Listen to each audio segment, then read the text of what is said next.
¿quiénes somos? No es una pregunta que nos responde el espejo. Por un lado, somos todo con lo que nos relacionamos. Somos nuestra familia, somos nuestros amigos, somos consumidores, somos creadores. Somos parte de un complejo engranaje que tiene a nuestro mundo en marcha. También somos lo que pensamos en nosotros mismos, pero lo que de verdad define quiénes somos es el qué queremos ser. Estamos hechos del mismo material que nuestros sueños, y nuestras ideas están hechas del mismo material que nosotros. El mundo en el que vivimos nos invita a plasmar parte de nosotros en él, a dejar una marca, a trascender. Cada cambio que hacemos impacta también a nuestro entorno. ¿Qué queremos ser? Se convierte en quiénes somos cuando hacemos. Queremos ayudarte a ser quien tú eres. Somos la Escuela de Negocios de América Latina con mayor proyección global, con nuestra base firme en México y nuestro espíritu extendiéndose por el mundo. Una comunidad de líderes y mentes sobresalientes que cambian desde su espíritu la realidad de los negocios. Tú eres lo que nosotros somos. EGADE Business School. Minds Igniting Change. Muy buenas tardes a todos, comunidad de EGADE Business School del Tecnológico de Monterrey y público que nos acompaña en este webinar que hemos preparado para ustedes con este tema que es fantástico, ¿no? Las startups unicornio en México y en América Latina. Hoy tenemos dos invitados de lujo, Lorraine García, que es la cofundadora y Chief People Officer de Kavak, una empresa que es unicornio. Ahorita veremos qué es un unicornio. Lori, como le dicen, pues bienvenida, muy buenas tardes, muchas gracias. Y también nos acompaña Cristian Granados, profesor y consultor de la Escuela de Negocios del Tecnológico de Monterrey, un colega y amigo, pues que también es un experto en todos estos temas de emprendimiento. Muchísimas gracias por acompañarnos el día de hoy. Pues las startups, el emprendimiento, la innovación, por supuesto que son un tema crucial y relevante, no solo en México y en América Latina, yo diría en todo el mundo, pero sobre todo las empresas que logran crecer y consolidarse en mercados que cada día son más dinámicos, pero sobre todo aquellas que logran crecer más allá de las fronteras, internacionalizarse y ser un referente dentro de sus sectores, como es pues claramente el caso de Kavak. Y bueno, sin más preámbulo, pues bienvenidos de nuevo Lori, bienvenidos de nuevo Cristian, pues unas pequeñas palabras de introducción, por favor, Lori. Ernesto, Cristian, muchas gracias. Muchísimas gracias por la invitación. Es un placer estar aquí, muy emocionada de poder conversar con ustedes hoy. Gracias. Lorean, buenas tardes. Ernesto, buenas tardes. Pues gracias igual por la invitación y pues un gustazo, ¿no? Tener a Lorean aquí compartiendo con nuestra comunidad. Perfecto, pues muchas gracias. Pues vamos a entrar en materia. Fíjense que recientemente una firma de análisis de mercados, estadista muy conocida porque publican datos pues estadísticos de varios sectores industriales en el mundo, hacía un análisis específico de América Latina, ¿no? Y destacaba aquellas compañías que en los últimos años, sobre todo del 2010 para acá, habían sido muy exitosas, esas startups que se crearon recientemente y que habían alcanzado precisamente una gran valoración en el mercado. Eso es convertirse en un unicornio. Estos términos fantásticos, como decíamos, de zoología de las startups, que son muy importantes para el ámbito de los ecosistemas de emprendimiento, sobre todo en América Latina. Pero Cristian, cuéntanos, ¿qué es una empresa unicornio? ¿Qué características tiene? ¿Por qué denominar con estos nombres de fantasía a las empresas que logran un crecimiento importante en los mercados? Gracias, Ernesto. Pues muy interesante, ¿no? Esta forma de zoológica de llamar a una empresa unicornio, ¿no? El concepto viene, al parecer, no se tiene tan bien traqueado por una chica que se llama Lynn Glynn, de Cowboy Ventures, y pues ella decía que son empresas, o se dice todavía, ¿no? Una unicornio es una empresa que alcanza una valoración de más de $1,000 millones. Y ahí es muy importante decirlo porque a veces, incluso cuando Kavak logra esto y hay mucho hype en los medios de comunicación, hay muchas notas, las personas decían, wow, está vendiendo $1,000 millones. No está vendiendo. Está valorada en $1,000 millones o en más, lo cual es muy diferente. Entonces, para nuestra comunidad, para entender todo eso, es importante decir que estas empresas, como el caso de Kavak u otras en América Latina, Cornershop, Rappi, etcétera, pasan por un proceso de levantamiento de capital de riesgo. Conforme van pasando este proceso, van recibiendo valoraciones. Estas valoraciones, es decir, cuánto vale la empresa o valuaciones, dependen, puede ser de proyecciones, de cuánta atracción tiene en este momento, de los recursos, talento, tecnología, etcétera, o clientes que ya tienen. Y de esa manera se puede valorar cuánto vale la empresa. Una vez que los inversores o otros externos deciden cuánto vale la empresa, entonces los inversores dicen, bueno, quiero el 10%, el 15%, etcétera, y entonces compran o financian con respecto a esa parte que reciben de la empresa. Entonces es muy importante definir que no es que vendan, sino que los inversores han valuado, un tercero han valuado en esa cantidad esa empresa. Normalmente son empresas tecnológicas, no normalmente, siempre son empresas tecnológicas. Hay datos muy interesantes, ¿no? Por ejemplo, la mayoría están fundadas por emprendedores de más de 34 años, que incluso está muy en línea con estudios que se han hecho que a partir de los 35 años es más probable que un emprendedor dé el hitazo en el mercado, o incluso ligado a temas de que a partir de los 35 años nos volvemos más perseverantes para conseguir nuestros objetivos. Es muy interesante. También son muy escalables, es decir, el hecho de pasar de 1, 2, 3 a 1000 clientes es más rápido, especialmente porque no tienen un stock. El caso concreto de Kavak. Kavak no tiene autos en propiedad, o al menos que ahorita Lorea nos cuente que sí, ¿no? Y ya, yo aquí ya me equivoqué. Pero puede ser que en su mayoría no tienen un stock, lo cual les permite crecer más rápidamente, uso intensivo de tecnología, etcétera. Y por último, es que hay datos muy, muy reveladores que sabemos por estadísticas que cada startup regresa al menos 26 veces la inversión por cada dólar invertido. Son empresas de un crecimiento tremendo. Entonces, quedarnos con eso, no valen más de 1000, uso intensivo de tecnología, muy escalables, emprendedores arriba de los 34 años. Y bueno, eso podríamos definir como una empresa unicornio o startup unicornio. Perfecto, gracias, Cristian. Pues bueno, 1.150 millones de dólares alcanzó en valorización de mercado en septiembre del 2020 la empresa Kavak, una empresa fundada en México, lo cual pues convierte en uno de los primeros casos de este tipo de startup unicornio en el país. Cuéntanos, Lori, ¿cómo le hizo Kavak para ser una empresa unicornio? ¿Cuál es la experiencia que se llevan de esto, ¿no? Yo creo que es interesantísimo pues ver cómo llegaron a esta valoración, que sin duda pues es un gran logro, ¿no? Con gusto. Bueno, primero que antes que nada les quiero contar un poquito qué es Kavak para los que no lo conocen. Somos una plataforma de compra y venta de autos seminuevos que queremos dar la mejor experiencia a nuestros clientes. Nacimos así, enfocándonos en compra y venta de autos, ¿no? Tratando de ofrecer un proceso transparente. Si a alguno le ha tocado comprar o vender un auto seminuevo, puede ser bastante complejo. Hay temas de riesgos que te puede pasar a ti como persona si te estás yendo a reunir con personas extrañas. Si no eres un experto mecánico, que la mayoría no lo somos, pues no sabes si el auto viene con algo. Cuando no te puedes financiar entre personas, entonces como que nosotros queríamos solucionar ese problema. Y de ahí empezamos a darnos cuenta que para solucionar eso teníamos que hacer un montón de cosas, ¿no? Entonces nos empezamos a meter nosotros mismos directamente a financiar para poder permitir que la gente pudiese comprar un auto usado con financiamiento, con un crédito. Empezamos nosotros mismos a meternos en reacondicionamiento con la idea de que las personas ya pudiesen hacer todo su servicio en Kavak, que es algo que nos empezaron a pedir, y ayudar con todo lo que tiene que ver tener un auto, con la idea de que en un futuro, en un clic, tú puedas decir, oye, mira, ahora cambié de trabajo y ahora quiero la camioneta, y con un clic nosotros pasamos por tu coche que tienes ahorita, te entregamos la camioneta y te refinanciamos, ¿no? Podernos encargar de todo, que la experiencia de tener un auto sea increíble. Y ahorita les cuento un poquito sobre lo de unicornio. Resonó mucho lo que dijo Cristian, porque me acuerdo cuando yo estaba en el MBA, pues todo lo que escuchábamos mucho era, bueno, tener el unicornio es la meta, ¿no? Y cuando llegas a tener el unicornio ya la hiciste grande, ¿no? Y estando del otro lado, ves que más bien cuando llegas al unicornio es que tienes el compromiso y la responsabilidad. Porque como dicen, es una evaluación. Y para esa evaluación hay un montón de resultados que uno se está prometiendo a lograr, ¿no? Entonces que tienes que hacer un montón de cosas, y para nosotros cuando ocurrió, pues por supuesto lo celebramos porque fue un hito muy, muy importante, pero fue más pararnos al día siguiente a darle duro y a seguir trabajando para poder demostrar, porque es una evaluación basada en lo que se espera que puede ir creciendo la compañía.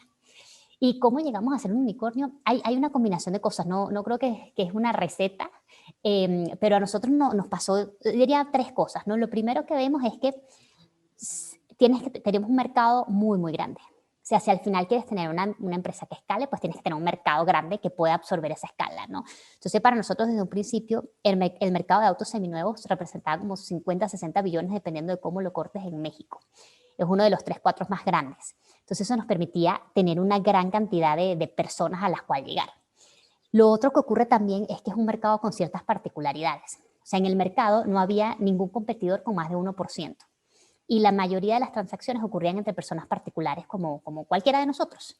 Entonces, las personas particulares no se pueden dar ni servicio, ni financiamiento, ni nada. Entonces, había una gran oportunidad de nosotros crecer muy enfocados en solucionar algo y no estar pendiente de la competencia, de qué estaba ocurriendo, sino muy enfocados en dar una excelencia a nuestro servicio.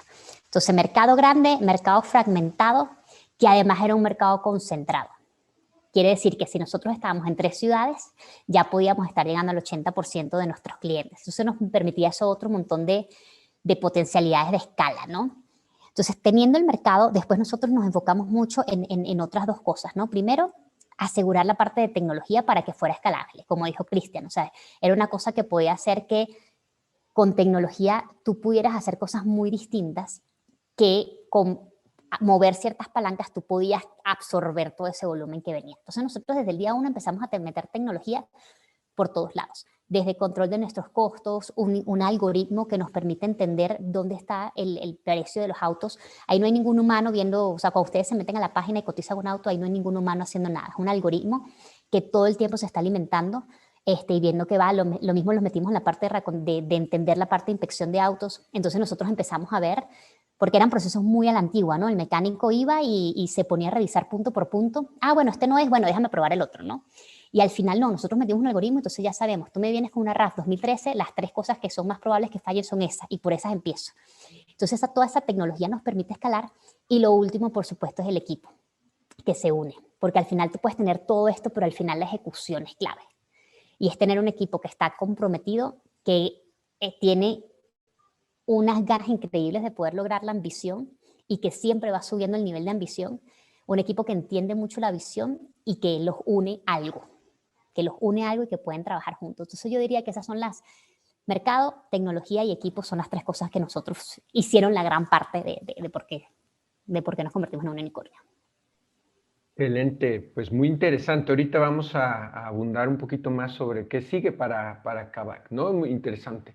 Cristian, fíjate que, pues hablando precisamente de oportunidades, pues los ecosistemas de emprendimiento, tanto en México como en América Latina, pues han seguido evolucionando.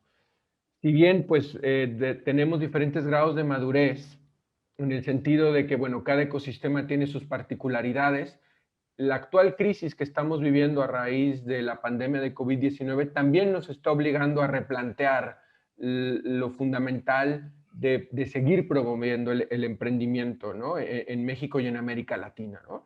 Desde tu perspectiva, pues, ¿cómo ves esta evolución necesaria que tienen que tener los ecosistemas de emprendimiento para que haya más empresas como Kavak? Claro, ha crecido, como tú dices, Ernesto, sin duda ha crecido. Sabemos que Brasil es, por número de startups, pues el país más importante, más o menos el 60% se concentra, incluso datos de Statista. Luego tenemos a México y luego tenemos Colombia. Incluso, pues algunas de las unicornio, pues vienen de estos países. También tenemos por ahí a Chile, que en algún momento pudo ser incluso, fue más importante, pero ha disminuido. Pero hay mucho por hacer, sin duda, en América Latina. Yo creo que la primera cosa, se habla de muchísimo, ¿no? ¿Qué podemos hacer en América Latina para tener más emprendimiento, para tener más unicornios, etcétera? Por los estudios, lo que yo también incluso pienso es, el primero es el marco legal, el marco regulatorio, ¿no? Ese es el primer factor. Desafortunadamente, no solamente en México, en toda América Latina tenemos, como se le llama, un capitalismo crónico, ¿no? Es decir, si tienes amigos de amigos, entonces tú puedes acceder, pero si no tienes, entonces no. No es que esté mal tener amigos y que tus amigos te ayuden, esté mal que porque tú, por el hecho de que tú solo tengas amigos, puedas acceder a ciertos beneficios. Y entonces empresas que tengan un producto superior o servicio superior no puedan llegar al mercado por ciertas trabas gubernamentales o por ciertas leyes o cuestiones regulatorias. Eso le llamamos el capitalismo crónico, ¿no? Por otro lado, tenemos el capitalismo emprendedor, ciertas zonas de Estados Unidos o Dinamarca o Suecia o Suiza, ¿no? Con un capitalismo donde pues cualquier persona con su creatividad, con sus recursos o recursos de otros puede emprender, puede disrumpir el mercado, etcétera. Si a veces nos preguntamos, por ejemplo, por qué en México no nació Uber, pues habría que ver, por ejemplo, el lobby del taxi en México para entender esto del capitalismo crónico. Entonces, tenemos que hacer mucho en el tema regulatorio. Ya hay cosas, ¿no? Se están haciendo, pero por ahí hay una cuestión. Se habla también de la cultura, ¿no? Podemos hacer mucho con respecto a la cultura. Yo no creo tanto con respecto a la cultura. Hablan, bueno, de promover una cultura del emprendimiento, etcétera, etcétera. Claro que se puede hacer, pero creo que cambiando el marco regulatorio y cambiando los incentivos, la cultura entonces cambia. Eso no solamente pasa en emprendimiento, pasa en cualquier cosa, ¿no? Si tú cambias el marco, cambias los incentivos, entonces puede ocasionar más rápido un cambio cultural. Pero si intentamos cambiar el mindset del latinoamericano de emprende más, pero hay trabas, pues la cultura no gana batallas. Te da un punto ahí, pero no gana batallas. Otra cosa creo que estos ecosistemas todavía pueden hacer más en América Latina es generar más role models. Hay un estudio, por ejemplo, que es muy choqueante, que dice que en América Latina hasta el tercer role model mencionamos a un, perdón, 13º role model mencionamos a un emprendedor. En Estados Unidos es el 1 o el 2, y en las mujeres puede ser hasta el 17º en América Latina. Entonces, claro, si tú tienes a un role model que es un emprendedor, innovador, inventor, etcétera, es más probable que tú sigas ese camino. Pero si tu role model es otro, pues obviamente te vas a ir hacia allá, ¿no? En México, por ejemplo, el tercer role model en este momento son los TikTokers. Los niños quieren ser TikTokers, los jóvenes quieren ser TikTokers, no quieren ser emprendedores, entonces, o inventores o científicos. Entonces, claro, tenemos mucho que hacer por ahí. Y los gobiernos pueden hacer lo que ya han hecho otros países, la proveeduría innovadora o emprendedora, ¿no? Los gobiernos muchas veces dicen, no, pues ¿cómo vamos a gastar en financiar a los emprendedores o capital de riesgo, etcétera? Bueno, no gastes. Ya utiliza el dinero que tienes para proveeduría, para cualquier cosa que tú necesites, cualquier bien público, pero haz una licitación más abierta para decir, tenemos este problema, tenemos este reto, queremos que emprendedores con sus ideas lo solucionen. De esa manera no gastas más dinero, promueves más competencia y puedes financiar sin dinero extra a muchos emprendedores. Entonces la proveeduría innovadora puede ser una salida. Y desde la parte académica, creo, Ernesto, que los dos estamos, pues hay mucho por hacer. Pero no solamente enseñar. En México y en América Latina, me atrevería a decir, hay muy pocas universidades que no tienen una materia con respecto a esto, ¿no? O una asignatura o en su malla curricular no tienen algo. Pero el problema no es que no lo tengan, el problema es que solo tienen una clase, pero no tienen un ecosistema. Tal vez el único ecosistema en México de emprendimiento en una universidad es el TEC de Monterrey. O sea, no es porque estemos aquí, pero es la verdad. Y un ecosistema es, pues, diferentes, digamos, departamentos o diferentes lugares donde tú como emprendedor, desde que aprendes, puedes llevar tu idea poco a poco hasta que la lanzas al mercado, incluso capital de riesgo, etcétera.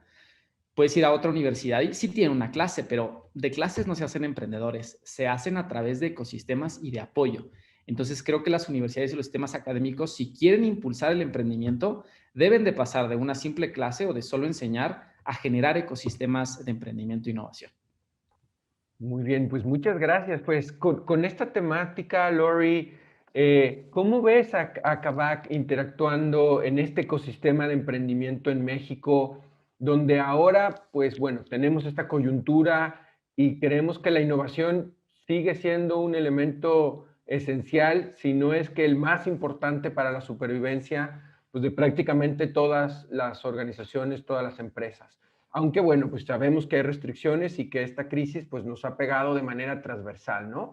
Pero ¿cómo ves a Kavak? ¿Qué sigue para Kavak en este mundo que le vamos a llamar de la post-pandemia? Pero sobre todo como un ejemplo importante de que con buenas ideas, con un buen modelo de negocio, pues se puede lograr una empresa muy exitosa como la que ustedes tienen. Con gusto. Nosotros en Kavak teníamos dos ambiciones, ¿no? Una, por supuesto, la ambición de negocio y la otra la ambición de ser parte de las personas que ayudaran a construir un ecosistema emprendedor dentro de Latinoamérica. Y es algo que teníamos muy presente desde el inicio. Y siento que ahí vamos a tratar de seguir siendo parte en algunos momentos, si se puede, ejemplo de qué se puede hacer y cómo se puede hacer. Yo me acuerdo cuando arrancamos Kavak hace 4 años y medio, era todavía el tema de talento interesado en venirse a trabajar o a emprender, era difícil. Era muy complejo, tenías que convencerlos porque todo el mundo tenía el role model de sigo por una cultura corporativa, sigo este plan que tengo trazado en mi vida y la parte de emprendimiento no era no les llamaba mucho la atención y tampoco había tanto acceso a capital. Al final había fondos pequeños, la mayoría mexicanos, sin tanta atención de fondos internacionales, ¿no? Y a medida que hemos visto todo esto y que muchos emprendedores que vinieron antes de nosotros les tocó sufrir y montar desde cero un montón de cosas para empezar a emprender. Nosotros también estuvimos montando una cosa de cero. Hay un montón de otros emprendedores haciendo y ya siento que ha cambiado muchísimo en los últimos 4 años. O sea, ya en los últimos 4 años ya empezamos a ver cómo llama la atención Latinoamérica. Los mercados internacionales de capital están interesados en venir, están empezando a invertir, están viendo salidas de éxito y con salidas de éxito hay mayor inversión. Cuando empiezas a ver te empieza a llamar la atención de salidas de éxito, también el talento empieza a decir, bueno, esto como que es una opción y tenemos personas que al principio las llamábamos y no nos hacían ni caso, ahorita ya están empezando a ver cómo se pueden unir a un emprendimiento o me buscan para, oye, estoy viendo, tengo ganas de emprender, ¿qué opinas? ¿Por dónde empiezo? Que ya empieza a crearse esa dinámica y también estoy viendo mucho un efecto de comunidad. Hay una gran comunidad tanto de emprendedores entre nosotros que vemos cómo nos ayudamos, cómo nos destrabamos, con quién poder rebotar ideas, hasta del mismo mercado. O sea, tenemos clientes que nos llaman y que se toman el tiempo de darnos feedback, tanto positivo y negativo. Y eso lo hacen porque creen en la idea y creen en lo que queremos hacer. Porque si no lo harían, simplemente dirían, bueno, ya no sigo, ¿no? Pero se llaman porque entienden la visión, entienden que estamos transformando un montón de cosas y que con ese feedback nosotros vamos a poder cambiar. Entonces yo creo que ahí hay mucho que todavía nosotros vamos a seguir apoyando y ahorita con lo del unicornio, pues siguiendo con los pasos que siguen, ¿no? Y en cuanto a toda la parte de COVID ha sido durísimo, fue uno de los momentos más duros al principio, pero sin embargo ahí nosotros los emprendedores tenemos algunas cosas ahí que nos permitieron, ¿no? Uno, nos podemos adaptar mucho más rápido, porque tenemos empresas más ágiles, muy rápido de darle la vuelta, y siendo que eso lo vimos en muchos emprendedores que pudieron darle la vuelta, depende, por supuesto, del giro del negocio. Y también que hay ciertas cosas que se adelantaron, que nosotros estábamos esperando, por lo menos toda la parte que como tiene que ver mucho con tecnología, pues toda la adopción tecnológica, la adopción de e-commerce, confiar en el comercio electrónico, se adelantó como unos 5 años. O sea, porque al final del día, a la mañana, pues tuvimos que dejar de salir y tuvimos que empezar a hacer todo eso. Entonces, eso abre un montón de gamas de oportunidades también de emprendimiento. Entonces, como todas las crisis traen sus oportunidades y lo hay que estar pendientes cómo nos adaptamos y cómo la aprovechamos. En el caso particular de Kavak, pues se volvió una cultura también más de auto, porque ya no querías estar en un auto compartido, que antes era más cómodo, ya no te quieres ir con una persona que no conoces porque no sabes si te pueden contagiar, y a lo mejor ya tú dices, bueno, prefiero comprarme un auto si puedo, y si por la crisis económica a lo mejor te querías comprar el auto nuevo, pero prefieres el usado porque te sale mejor, ¿no? Todo. Muy bien, pues interesante este tema también de la adaptación, ¿no? Eso es algo que sin duda pues estamos y seguimos viviendo, y esto que mencionas de los emprendedores y muchas startups que afortunadamente, dada la flexibilidad, pues han dado una respuesta muy positiva al problema que estamos viviendo actualmente con la crisis derivada por la pandemia de COVID-19. De hecho, el año pasado, justo un reporte del Financial Times destacaba 100 empresas a nivel global que habían podido crecer a pesar, diría yo, de la pandemia, ¿no? Y curiosamente dentro de esta lista, que generalmente pues están los sospechosos comunes, apareció una empresa latinoamericana, ¿no? Entonces, por primera vez en la región vimos a alguien que nació en América Latina, que se adaptó rápidamente, como fue Mercado Libre, ya compitiendo mano a mano con los grandes nombres, ¿no? Y detrás de Mercado Libre, pues estamos viendo el surgimiento de muchas organizaciones como PagSeguro, B2W, Globant, Rappi, Corner Shop y etcétera, etcétera. Acabas de comentar, Lori, que también ha habido este impulso para que más startups se vayan sumando a este crecimiento tan importante que creemos pues deben de tener las empresas que están demostrando ser competitivas, ¿no? Y te preguntaría de nuevo, Lori, ¿qué crees tú que puede ser, digamos, el último? Bueno, nunca, obviamente en el emprendimiento nunca hay último, ¿no? Pero en la situación actual, ¿qué crees que todavía nos haga un poco falta para que haya más inversores, más gente que siga confiando? Ya tenemos buenos ejemplos, ustedes son un ejemplo fantástico, pero para que vaya despegando con mayor fuerza el impulso a las empresas en crecimiento y que tengamos no uno, 100 unicornios en México en los próximos años. Hace falta más historias de éxito. Y para tener esas historias de éxito necesitas talento, personas que estén, que se enamoren con resolver un problema, que se enamoren con resolver algo, más allá que enamorarse de su producto. Y que busquen el cómo sí lo van a hacer, ¿no? Y se lancen. O sea, yo creo que cuando empieces a tener eso, ya después las cosas empiezan a ocurrir. Y mientras más personas somos en esto, pues más éxitos positivos va a haber, más comunidad, más capital y se va formando un círculo virtuoso. Perfecto. Cristian. Claro, yo creo que es complejo, ¿no? Es complejo una respuesta así, hay muchas cosas. Creo que también es circunstancial. Lore lo dijo hace rato, ¿no? Necesitas un mercado. No es como, a lo mejor hay mercados poco maduros o tecnologías poco maduras, etcétera. No vas a tener ahí unicornios, ¿no? Entonces, sin duda es una cuestión circunstancial. Tener a lo mejor un unicornio en Costa Rica con un mercado tan pequeño y que está hacia adentro de la empresa, pues no, definitivamente no. Entonces, es bastante circunstancial.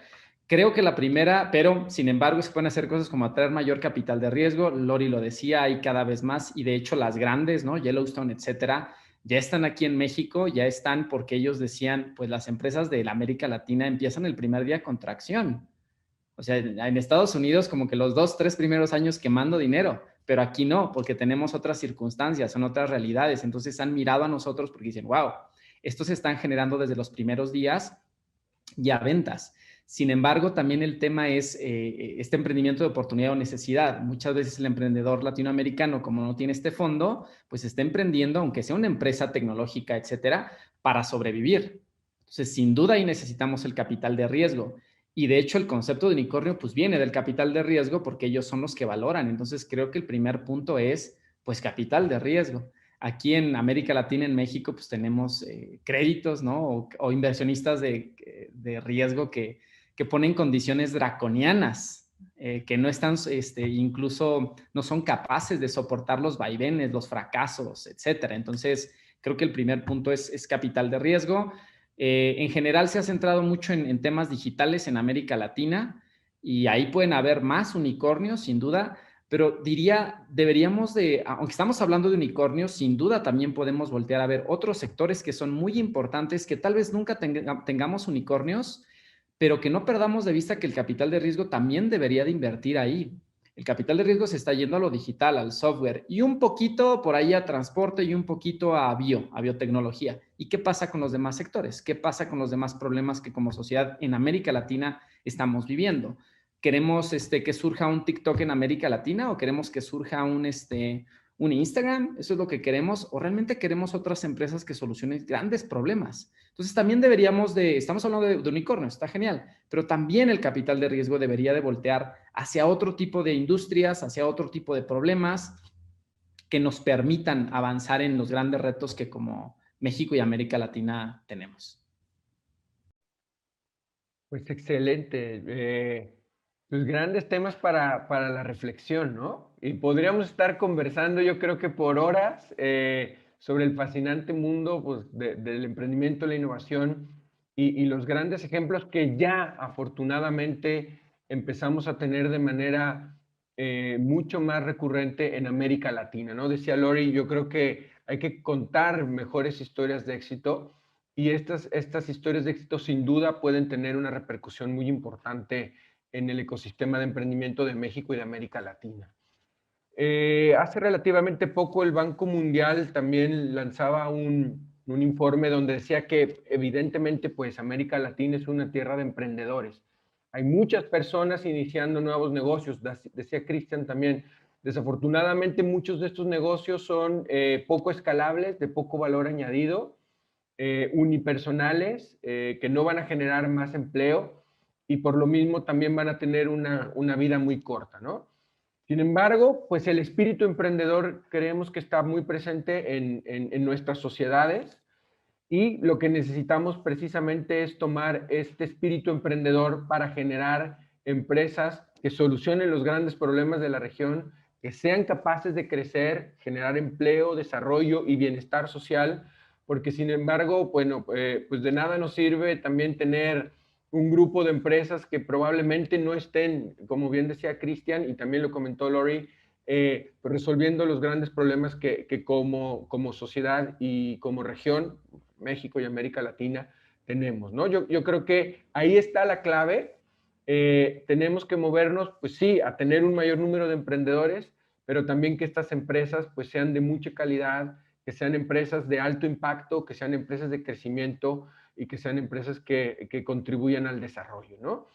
Yo les pediría, Lori, Cristian, pues unas palabras finales como conclusión para redondear este magnífico panel que tuvimos el día de hoy para este webinar. ¿Cómo ven el futuro del emprendimiento en México y en América Latina? Bueno, yo lo veo con mucha emoción por lo que viene. Siento que finalmente ya empezamos a destapar ese potencial que tenía mucho tiempo dormido. Como está diciendo Ernesto, hay muchos emprendedores en la región y hay muchas cosas que tenemos que resolver. O sea, de todos lados. Hay demasiados problemas que atacar, demasiadas cosas que tenemos que cambiar para poder hacer que mejore la calidad de vida de todos los latinoamericanos, ¿no? Y yo creo que ahorita cada vez va a haber más personas enfocadas en solucionar esos temas, cada vez va a haber mayor atracción de capital y se va a ir creando esa comunidad de emprendimiento y vamos a empezar a escuchar cosas increíbles y muchas historias de Latinoamérica. Gracias, excelente. Cristian. Pues yo encantado de escuchar a Lorean siempre. Lo que yo me llevo es historias como la de ellos, ¿no? Que hoy en día afortunadamente están pues dándolo todo en los medios de comunicación y eso ayuda. Hay muchas personas que ya dicen, quiero ser el próximo Kavak de, y eso está increíble. Gracias, Lorean, por esta historia de éxito, ¿no? Eso me llevaría, ¿no? Que cada vez más personas digan, quiero ser el Kavak de. Eso nos está diciendo que vamos, al parecer, por un buen camino. Pues muy bien, pues ahí está un excelente mensaje, un incentivo adicional a toda la comunidad de emprendedores o potenciales emprendedores, que seguro hay muchísimos en México y en América Latina. Pues queremos volver a agradecer a nombre de GAD Business School del Tecnológico de Monterrey, a Lorean García por pues este gran ejemplo que nos comenta el día de hoy. Cofundadora y Chief People Officer de Kavak, el primer unicornio nacido en México, lo cual nos llena mucho de orgullo. Gracias a todo el equipo de Kavak por llevar el estandarte del emprendimiento de México con este gran logro. Y por supuesto, mi colega, amigo Cristian Granados, gracias por pues, estas reflexiones que también siempre son muy importantes desde el punto de vista de la academia. Profesor y consultor de la Escuela de Negocios del Tecnológico de Monterrey. Lori, Cristian, muchísimas gracias y vamos también a aprovechar la oportunidad de contestar algunas de las preguntas que vayan surgiendo de nuestra audiencia, de nuestro público, pero pues queremos agradecerles su tiempo y su interés para que el ecosistema de emprendimiento en México y en América Latina sea cada vez más exitoso. Muchas gracias y muy buenas tardes a todos. El mundo de los negocios es de quienes tienen la visión para emprender e innovar. Desarrolla tu potencial y dirige proyectos de innovación para liderar el intraemprendimiento corporativo o para crear empresas de alto impacto. Full-Time MBA in Innovation and Entrepreneurship. Ha sido una oportunidad invaluable para transformarme como profesionista y entender lo que hoy mueve al mundo de los negocios. Una experiencia inmersiva y práctica en la generación y aplicación de nuevas ideas de negocio con una visión global. Es un año muy intensivo y completo. Me gustó que el programa combina conocimiento y experiencia, que compartido con tus compañeros te aporta mucho valor. Compartir con alumnos y profesores internacionales en un ambiente multicultural me ha permitido tener un conocimiento global sobre los negocios. Conoce de primera mano el espíritu de la disrupción empresarial a nivel mundial. Tendrás la oportunidad real de crear un network global con gente de todo el mundo. Y esto impactará positivamente tu carrera. Full-Time MBA in Innovation and Entrepreneurship. EGADE, la escuela de negocios número 1 de América Latina. Minds Igniting Change. Comienza tu sueño hoy mismo.